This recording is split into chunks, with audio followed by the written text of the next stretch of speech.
Hello guys, welcome and welcome back to my channel. आज हम पढ़ेंगे कॉन्फ्लिक्ट एंड पीस बिल्डिंग का lesson number 8।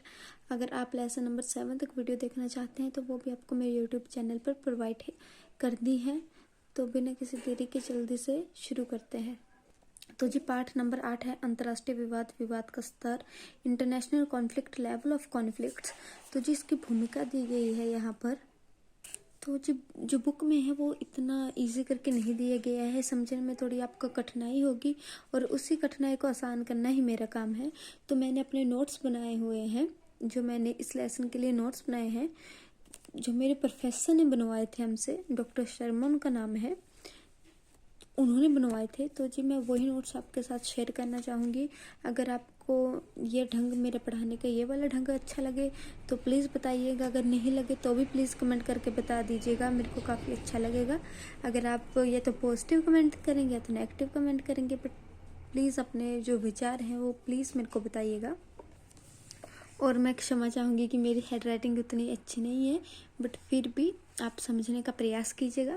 तो जी पाठ नंबर 8 है अंतर्राष्ट्रीय विवाद, विवाद का स्तर। भूमिका दी गई है इसमें, तो मैंने बताया है। तो जी भूमिका है, सोवियत संघ के विघटन को 20वीं शताब्दी की एक अत्यंत यादगार घटना कहा जा सकता है।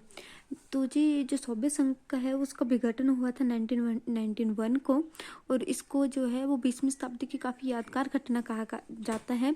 1917 में जब रूसी क्रांति हुई थी तो उस घटना ने पूरे विश्व को प्रभावित किया था, और अब 1991 में सोवियत संघ के विघटन हुआ तो इस घटना ने भी पूरे विश्व को प्रभावित किया था। इस विघटन के बाद शीत युद्ध का अंत हो गया और उदारवादी विचारधारा फैल गई। इस विघटन को आंशिक विघटन इसलिए कहा जाता है, जी यहाँ बोला गया है कि इस विघटन को आंशिक विघटन भी कहा जाता है।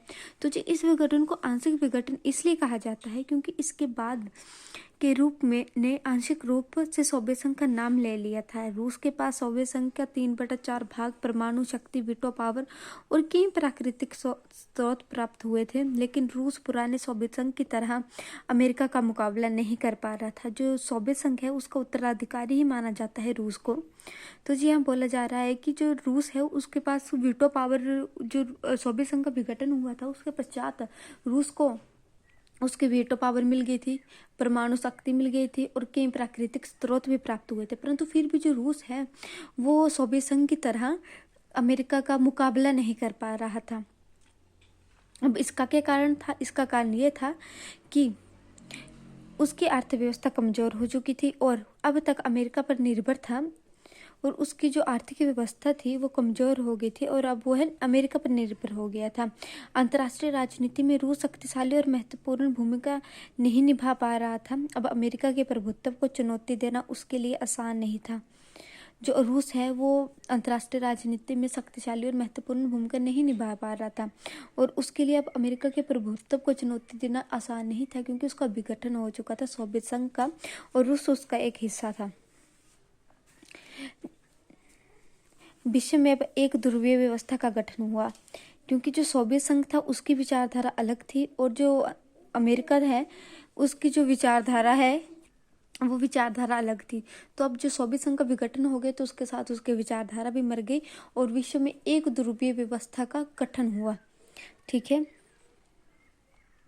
रूस सोवियत संघ का उत्तराधिकारी तो बन गया, परंतु वास्तव में यह ना तो महाशक्ति और ना ही प्रभुत्व वाली शक्ति की तरह कार्य कर सका। यहाँ बोला गया है कि जो सोवियत संघ है उसके विघटन के बाद जो रूस है उसका उत्तराधिकारी तो बन गया, परंतु वो उसकी तरह कार्य नहीं कर पा रहा था सोवियत संघ की तरह। और ऊपर बताया गया है कि अब विश्व में एकमात्र शक्ति जो थी वो अमेरिका ही बनकर रह गई थी। अब विश्व में एकमात्र ही शक्ति थी जिसका नाम था अमेरिका। जी इस लेसन में सिर्फ आपको 2 ही क्वेश्चन बनते हैं। फर्स्ट क्वेश्चन तो मैंने आपको बता दी। फर्स्ट क्वेश्चन कुछ इस प्रकार आएगा कि विवादों के स्तर में अंतर्राष्ट्रीय राजनीति के विवाद का वर्णन करें, तो जो आपको मैंने पहले लिखा है वो भी लिख देंगे आप। और जो दूसरा क्वेश्चन आएगा वो है सोवियत संघ के विघटन के प्रभाव का वर्णन करो। तो इन दोनों क्वेश्चनों में यही एक क्वेश्चन है, इसका आंसर, इन दोनों क्वेश्चनों का एक ही आंसर है, वो ये जो मैं आपको बता रही हूँ यही है। ठीक है, तो कंफ्यूज नहीं होना है। 8th लेसन में सिर्फ एक ही क्वेश्चन बन रहा है जो मैं आपको पढ़ा रही हूँ। तो सोवियत संघ के विघटन के प्रभाव, क्या प्रभाव पड़े? अब सोवियत संघ का विघटन हो गया, क्या प्रभाव पड़े? तो जी अंतर्राष्ट्रीय संबंधों में एक ध्रुवीय व्यवस्था का आरंभ। मैंने आपको पीछे साफ साफ बताया है कि सोवियत संघ का विघटन हो गया, परंतु पहले विश्व में 1950 के दशक में द्विध्रुवीय व्यवस्था, जो कि 1960 के दशक में बहुध्रुवीय अथवा बहुकेंद्रवाद में बदल गई थी। 1990 के दशक में एक ध्रुवीय व्यवस्था में परिवर्तित हो गई। समाजवादी ब्लॉक के विघटन, वार्षा समझौते का अंत तथा सोवियत संघ के विघटन ने एकल ध्रुवीय व्यवस्था को अंतर्राष्ट्रीय संबंधों में जन्म दिया, जिससे संयुक्त राज्य अमेरिका एकमात्र महाशक्ति के रूप में बन रहा। विषय व्यवस्था में एकल ध्रुवीय व्यवस्था का अस्तित्व, महाशक्ति के रूप में अमेरिका के अस्तित्व, अंतर्राष्ट्रीय संबंधों में बढ़ रहे अमेरिका के प्रभुत्व, संयुक्त राष्ट्र की सुरक्षा परिषद पर बढ़ रहा अमेरिकी नियंत्रण, नाटो का अस्तित्व तथा रूस, चीन तथा अन्य पश्चिमी देशों की अमेरिका शक्ति पर अंकुश लगाने में अरुचि आदि तत्वों से स्पष्ट दिखाई दे रहा है। तो जी यहाँ पर बताया गया है, ये मैंने बुक से पढ़ा।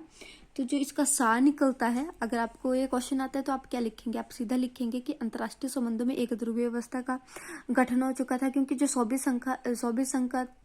संघ था उसके साथ जो थे द्विध्रुवीय व्यवस्था थी। अब सोवियत संघ का ही विघटन हो गया तो उसके साथ ही एक द्विध्रुवीय व्यवस्था भी खत्म होगी। अब विश्व में सिर्फ एक ध्रुवीय व्यवस्था रही थी, और जिसके कारण जो है वो अमेरिका एक महाशक्ति के रूप में उभर कर सामने आया। ठीक है, जो नेक्स्ट पॉइंट है वो मैं आपको नेक्स्ट वीडियो में करवाऊंगी, कल की वीडियो में करवाऊंगी। और अगर आपको ये मेरी वीडियो पसंद आई हो तो वीडियो को लाइक कीजिएगा, चैनल को सब्सक्राइब कीजिएगा और प्लीज़ अपने फ्रेंड्स के साथ शेयर कीजिए। Thank you for watching.